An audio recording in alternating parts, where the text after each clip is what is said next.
My name is G. Schulz. I am a tutor at the Edison Writing Center. So this screencast will look at how to write a DEJ for IBHL English. So a DEJ is essentially a streamlined commentary where the student will choose a quote to prove a thesis of some sort, and then they will write a body paragraph showing how that quote proves their thesis. So essentially, you're writing a commentary, but you're skipping the introduction and conclusion and focusing on really the core of the analysis. So a DEJ is, because a DEJ is essentially a commentary, the structure of a DEJ is very similar to the structure of a body paragraph of a commentary. So what I usually advise my tutees to do is to follow the structure that you can see over here on the left. So usually you'll start with coming up with your thesis for your DEJ, and then what you'll want to do is you'll want to find quotes that support that argument. So with this quote, what you'll do is you're going to break it down into specific parts that you can use to prove your argument. So, for example, you might take one part of a quote, such as in my example over here, under no circumstances does he want to meet Frisk or carry out the job they've assigned him. And then what you'll do with that is you'll find a literary device in that section of the text. That way you can identify a choice that the author is making, and then you will connect that to whatever literary device you used in your thesis, which I call an umbrella device. So your umbrella device will be something a very broad literary device, such as like characterization or imagery. So like if you said if my thesis was X does Y, you would say the X. And then you're going to use that to establish some effect on the text, which will be what does the literary device, how does the literary device alter your understanding of the text? And what you'll essentially do is you'll do this 3 different times, right? You'll do it for quote 1, quote 2, and quote 3, quote section of your quote, and then you will use those effects to prove some theme, which is the focus and the purpose of your DEJ. So this probably sounds like a lot, so I'm going to talk through an example of a DEJ. So down here in obnoxious colors, I have created, I have organized a DEJ according to the different elements of my DEJ formula.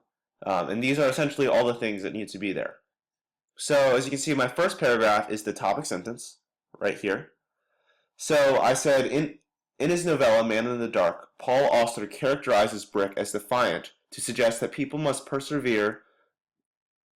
their moral views even when faced with societal pressure. So what you can see that I did in my topic sentence was that I used my umbrella device, characterizes Brick, which I also used in my thesis, and then I also included some theme. That is the purpose of my DEJ. So I said to suggest that people must preserve their moral views even when faced with societal pressure. And so what you're essentially doing in this topic sentence is you're relating some literary device to some part of your thesis. So then what I'm going to do is, you can see in the blue where I've broken my big quote here down into specific chunks that I want to analyze. So for example, my first one, I said, under no circumstances does he want to meet Frisk or carry out the job they've assigned him. And I saw this was a very rich and useful quote. So what I did was I took it from my big quote and put it in my device, and then I integrated it with Auster portrays Brick's defiance when he writes that. So with that, I'm then going to identify the literary device that is most visible in this quote.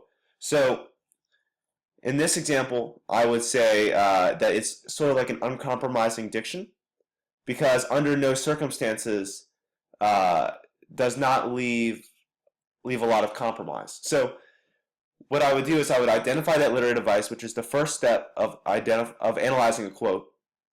And then what I would do is I would connect it to my umbrella device. And since I'm talking about characterization here to discuss my thesis, I would do the same thing down here. And I would also say how he's characterized. So, and in this case, I said that it characterizes him as defiant of the control that Frisk's men impose. So what this allows me to do is this allows me to essentially connect this literary device to my thesis, making this argument more relevant. So what I would do with that is then I would use that to create some effect.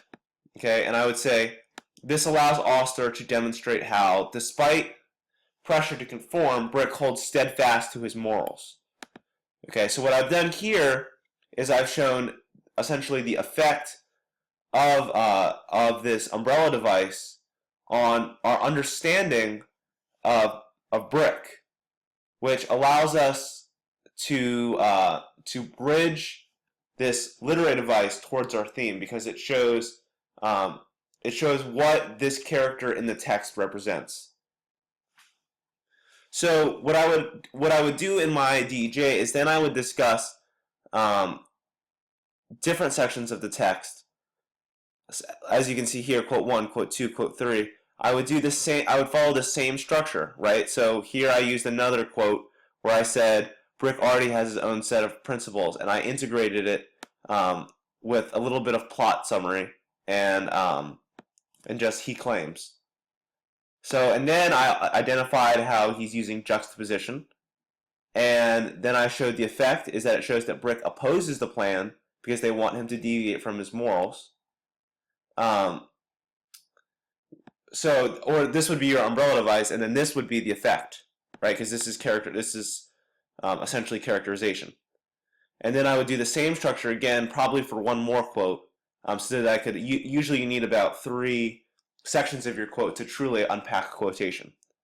Finally, what I would do is I would use all of this information that I considered, and I would use it to synthesize some sort of theme, right? And that would be right down here, some theme or some instruction on how people should behave. So here I said, this example of proper behavior in the face of injustice allows Auster to instruct his reader to maintain their morals even when faced with societal pressure. And so what this does is it ties all of these arguments together, right? And it helps prove this idea. So what I've done is I've shown the effect of several parts of the quotation. I've unpacked everything about them, about these pertinent sections, and then I have identified how they discuss some sort of universal concept that can be applied beyond the text. So that's the difference. So what we're doing here is we're working completely in the text and showing how like a character behaves a certain way, and then what we do is we discuss how this behavior can potentially be relevant to someone outside of the text. So what you'll do, as I have shown in this diagram, is you'll use several different entries to argue your thesis. So for example, you'll usually have the instruction to use 3 to 5 different entries to reason your thesis. So essentially you'll do this 3 to 5 different times per thesis.